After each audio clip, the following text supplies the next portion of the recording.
Hi friends, last 24 hours news number 37 కి స్వాగతం. ఈ లాస్ట్ 24 అవర్స్ లో ఏం జరిగిందో తెలుసా? తెలీదండి. అయితే ఈ వీడియోని మీరు ఖచ్చితంగా చూడాల్సిందే. వీడియోలోకి వెళ్లే ముందు మీకు ఒక రిక్వెస్ట్, అందరూ చూస్తున్నారు కానీ ఎవరు సబ్స్క్రైబ్ చేయట్లేదు, కనీసం లైక్ కూడా చేయట్లేదు. లైక్ చేస్తేనే వీడియో ఇంకాస్త మందికి రీచ్ అవుతుంది, అలాగే నాకు కొంచెం సపోర్ట్ చేసినట్టు ఉంటుంది. సో ప్లీజ్, ఇంకా ఎవరైనా సబ్స్క్రైబ్ చేయకపోయినా, లైక్ చేయకపోయినా వెంటనే చేసేయండి. సో ఇంకా ఏ మాత్రం లేట్ చేయకుండా వీడియోలోకి వెళ్ళిపోదాం. ముందుగా కర్ణాటక ప్రభుత్వం సినిమా టికెట్ల మీద ఒక నియంత్రణ తీసుకొచ్చింది. సో అక్కడ కర్ణాటకలో ఏ లాంగ్వేజెస్ సినిమాలు రిలీజ్ అయినా సరే ఆ సినిమా టికెట్ కేవలం 200 రూపాయలకు మాత్రమే పెట్టాలని చెప్పి ఆదేశించింది అనమాట. ఇన్ కేస్ దానికి మించి ఆ టికెట్లు అమ్మితే ఆ థియేటర్ల మీద కేసులు ఫైల్ చేస్తామని చెప్పి హెచ్చరించారు. సో ఇప్పుడు ఇలాంటి విధానమే తెలుగు రాష్ట్రాల్లో కూడా వస్తే బాగుంటుంది అని చెప్పి ఇక్కడ చాలా మంది కోరుకుంటున్నారు అనమాట. మరి వస్తుందో రాదా అనేది చూడాలి. నెక్స్ట్, న్యూయార్క్ కు చెందిన కొలంబియా యూనివర్సిటీ ఒక అద్భుతం చేసింది అనమాట. సో వీళ్ళు ఎవరు క్రియేట్ చేయలేనిది వీళ్ళు క్రియేట్ చేశారు. సో ఈ కొలంబియా యూనివర్సిటీ వాళ్ళు ఆర్టిఫిషియల్ చెట్లని రూపొందించారు. మామూలుగా మన ఒరిజినల్ చెట్లు ఎలా ఉంటాయో అదే విధంగా ఈ చెట్లని తీసుకొచ్చారు. కాకపోతే రూపం వేరే, ఈ దోమల బ్యాట్ లాగా ఉన్నాయన్నమాట ఇవి. సో ఇవైతే మన ఒరిజినల్ చెట్లు ఏ విధంగా కార్బన్ డైఆక్సైడ్ ను పీల్చుకొని ఆక్సిజన్ వదులుతాయో ఆ విధంగా ఇవి కూడా కార్బన్ డైఆక్సైడ్ ని పీల్చుకొని ఆక్సిజన్ వదులుతాయి అనేసి చెప్తున్నారు. అదే విధంగా ఒరిజినల్ చెట్లు ఏ విధంగా గాలిని వీస్తాయో దానికంటే 1000 టైమ్స్ ఎక్కువగా గాలిని వీస్తాయి అనేసి చెప్తున్నారు. సో ప్రస్తుతం వీటిని టెస్ట్ చేస్తున్నారు అనమాట న్యూయార్క్ లో. సో అక్కడ సక్సెస్ అయితే అది యుఎస్ లో మాత్రమే తీసుకొస్తారా లేదా ప్రపంచ వ్యాప్తంగా తీసుకొస్తారా అనేది చూడాలి. ఈ మధ్యన దేశవ్యాప్తంగా కొంతమంది అమ్మాయిలు ఇష్టం లేకుండా పెళ్లి చేసుకొని ఆ మొగుల్ని చంపేసి లవర్ తో లేచిపోతున్న కేసులు చాలా ఎక్కువైపోతున్నాయి. ముఖ్యంగా ఉత్తరప్రదేశ్, బీహారు, రాజస్థాన్, మహారాష్ట్ర, మధ్యప్రదేశ్ ఈ 5 రాష్ట్రాల్లో ఎక్కువగా ఉన్నాయి. రీసెంట్ గా ఈ 5 రాష్ట్రాలు పోలీసులు ఇచ్చిన రిపోర్ట్ ప్రకారం 2020 నుంచి 2025 వరకు ఈ 5 సంవత్సరాల్లో ఈ 5 రాష్ట్రాల్లో దాదాపు 785 మంది చంపబడ్డారు మగవాళ్ళు. సో ఆ విధంగా రోజు రోజుకి ఈ కేసులు అనేది పెరిగిపోతున్నాయి. రీసెంట్ గా ఇప్పుడు తెలుగు రాష్ట్రాల్లో కూడా స్టార్ట్ అయ్యాయి అనమాట. ఇష్టం లేకుండా పెళ్లి చేసుకోవడం ఎందుకో, తర్వాత వాళ్ళని చంపేయడం ఎందుకో అర్థం కాదు. ఇక్కడ ఆ చంపేటప్పుడు ఇలా చంపితే ఆ తర్వాత కేసు అవుతుంది, జైలుకి వెళ్తాం అనే విషయం మర్చిపోతున్నారు అనమాట. సో అలా మర్చిపోయి ఇలా ప్రవర్తిస్తున్నారు. సో మీకు ఇష్టం లేకపోతే చేసుకోకండి, అదే బెటర్.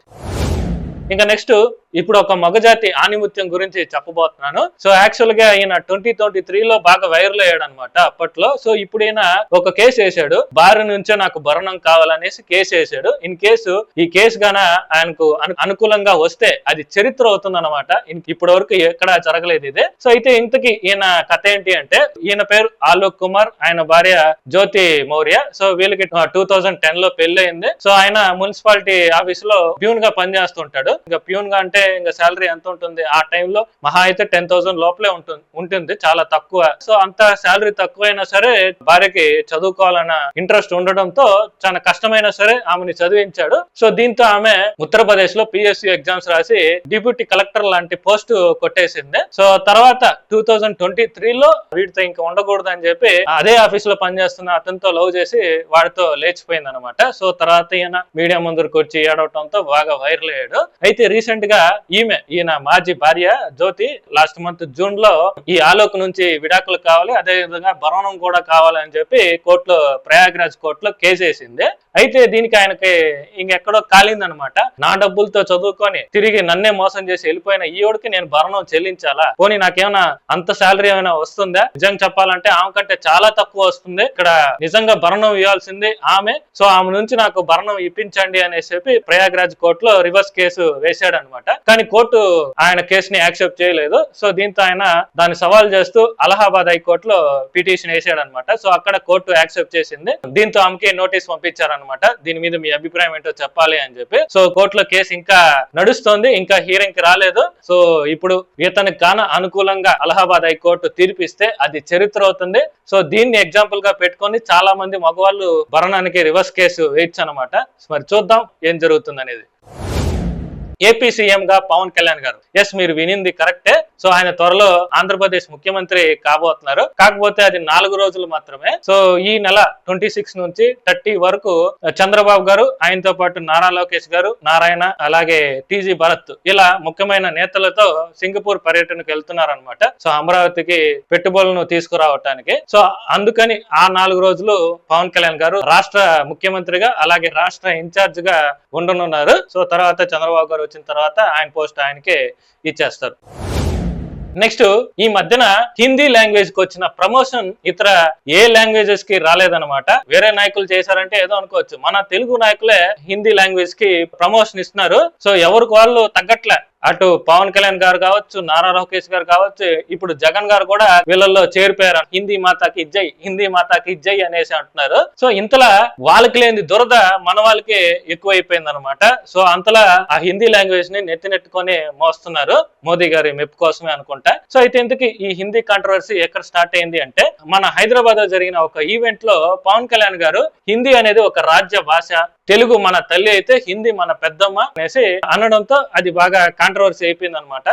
అంతటితో ఆగిపోయింది అనుకుంటే నిన్న నారా లోకేష్ గారు కూడా ఇండియా టుడే కి ఇచ్చిన పాడ్కాస్ట్ లో హిందీ మన నేషనల్ లాంగ్వేజ్ అనేసి చెప్పాడు. సో దానికి కౌంటర్ గా అక్కడ యాంకర్ హిందీ నేషనల్ లాంగ్వేజ్ కాదు అనేసి కౌంటర్ ఇచ్చింది. సో ఇక్కడ చూడండి, అక్కడ హిందీ మాట్లాడే వాళ్ళకే హిందీ నేషనల్ లాంగ్వేజ్ అనేసి ఒప్పుకోలేకపోతున్నారు. సో వాళ్ళకే లేని దురద మనకి ఎందుకు చెప్పండి. ఇలా ప్రతిపక్షం అన్న వ్యతిరేకిస్తుందంటే జగన్ గారు కూడా హిందీ నేషనల్ లాంగ్వేజ్ అయితే ఏమవుతుంది, సో దాన్ని నేషనల్ లాంగ్వేజ్ గా స్వాగతిస్తున్నాను అనేసి ఆయన కూడా ఒప్పుకోవడం జరిగింది. సో ఆయనకు వేరే లెక్కలు ఉంటాయని అనుకోండి, అది వేరే విషయం. సో వీళ్ళని చూస్తుంటే ఎలా ఉందంటే, అదేదో సినిమాలో వెంకటేష్ గారు డైలాగ్ చెప్పినట్టు, మా తెలుగు తల్లికి మల్లెపూ దండ అన్నట్టు మా హిందీ మాతకి మల్లెపూ దండ అనే మార్చేలా ఉన్నారన్నమాట. సో అలాంటి పరిస్థితి అయితే ఉంది. పోనీ హిందీ ఏమైనా తక్కువ మాట్లాడుతున్నారంటే లేదు. రీసెంట్ వచ్చిన రిపోర్ట్ ప్రకారం 2025 నాటికి మోస్ట్ స్పోకెన్ లాంగ్వేజెస్ ఏమైనా ఉన్నాయి అంటే అవి ఇవే. హిందీ 54 కోట్ల మంది మాట్లాడుతుంటే, బెంగాలీ 10 కోట్లు, మరాఠీ 8 కోట్ల